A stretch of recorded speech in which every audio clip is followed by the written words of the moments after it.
Coming up on this week's Falcon Fever, we'll take a look at how the women's tennis team matched up this past week and what's in store for their last match of the season.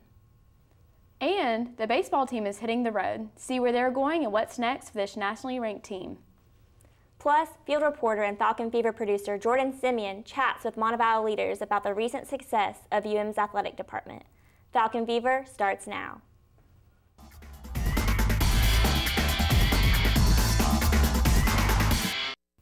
Hello and welcome to this edition of Falcon Fever, your home for everything in Montevallo athletics. I'm Sloan Gibby. And I'm Savannah Kidd. Thanks so much for joining us.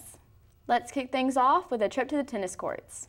The tennis team looks to finish the season strong with a 3-match homestand, starting with a Sunday afternoon match against PBC rival North Georgia. The Falcons fought hard but came up just short, losing 5-4. Sophomore Nikki Pulsarova, the number 11 ranked player in the nation, continued her dominating season, winning 6-0 and 6-2, running her season record to 13-5. Freshman Allison Howell won her match in dramatic form, winning 6-4, 0-6, and 7-5. Howell kept her winning ways, going against visiting Young Harris, teaming with Haley Highfield to win the number 2 doubles match 8-0. Unfortunately, the Falcons lost the final conference match 8-1 with Pulsarova losing the number 1 singles match 6-2, 1-6, and 10-5. It's just her 6th loss this season. As of showtime today, the Falcons are competing against Alabama Huntsville. We'll have a full recap of the match in next week's show. The Falcons' final match of the season is Thursday, April 10th here on campus against Huntington. The first match is scheduled to start at 1 in the afternoon. Be sure to come out and support the team. Switching gears now to baseball news.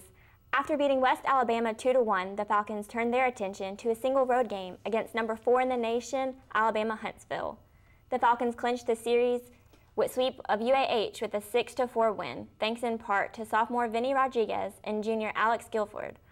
Rodriguez went 3 from 4 from the plate with a double and an RBI, with Guilford pitched 8 strikeouts over 5 1/3 innings. The team then looked to defend home turf against visiting Miles College. Junior Will Fulmer led the Falcons, going 3 for 4 at the plate, with 2 doubles. Fellow junior Jackson Slade had 4 RBIs, while Edward Branzima pitched 4 strikeouts in 5 innings in the 9-1. The Falcons will try to keep the national ranking rolling with a total of 7 straight road games. First is a 3-game series against Francis Marion on April 13th and 14th. Followed by a single game on the campus of North Alabama on the 17th. Then the road trip will wrap up the 3-game stand at North Georgia on the 19th and 20th. As you can see, the university's athletic department is in the midst of a major upswing, both on and off the field of play.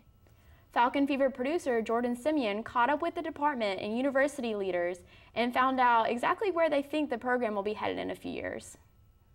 On the campus of Montevallo, one department is getting more and more national attention with every groundbreaking achievement. And no, it's not an academic department. In the past few years, UM's athletic department has slowly become the talk of Division II, boasting some of the best coaches and players in the nation. In his first few months on the job, Sports Information Director Wes Hallman attributes the success to the department staff. Well, I think we have dedicated administrative staff here at the University of Montevallo, a great coaching staff, and a committed group of student athletes. I think that they separate themselves on the field and off the field by what they've accomplished. Accomplishments ranging from NCAA tournament bids and national championship game appearances to individual titles and departmental awards, as well as students' athlete GPAs skyrocketing. UM Athletic Director Jim Herlihy says the department's commitment to excellence starts with the right attitude. I guess it's just that every day when you show up, you give your best effort. You know, we talk a lot about, as staff and coaches, you know, what can we do today to make athletics a better experience for the students? And I would hope the students would do the same thing. In May of last year, the Peach Belt rewarded the athletic department for their commitment to the Montevallo community by naming them the first ever winners of the SunTrust Connecting Communities Award, an award the university hopes to hold on to at this year's Peach Belt meetings in May. Montevallo President Dr. John Stewart said that with Director Herlihy at the helm, the future of Montevallo athletics is increasingly bright. If we're able to keep Jim Herlihy here, and I really will try and hope we can, I anticipate that we'll be known around the country as one of the most pure, and effective athletic programs in Division II. Reporting for Falcon Fever, Jordan Simeon. Switching gears to golf, Montevallo's women's golf team looked to gain some momentum in the last tournament before the impending Peach Belt Championship. The Falcons played in the Bash at the Beach tournament, hosted by the LPGA International Golf Course in Daytona Beach. The team finished in 7th place overall, carding a final score of 106 over par. Freshman Morgan Natal finished tied for 12th in the individual standings with a final score of 16 over par. Up next for both the women's and men's golf teams is a trip to Callaway Gardens in Pine Mountain, Georgia, to compete in this year's Peach Belt tournament.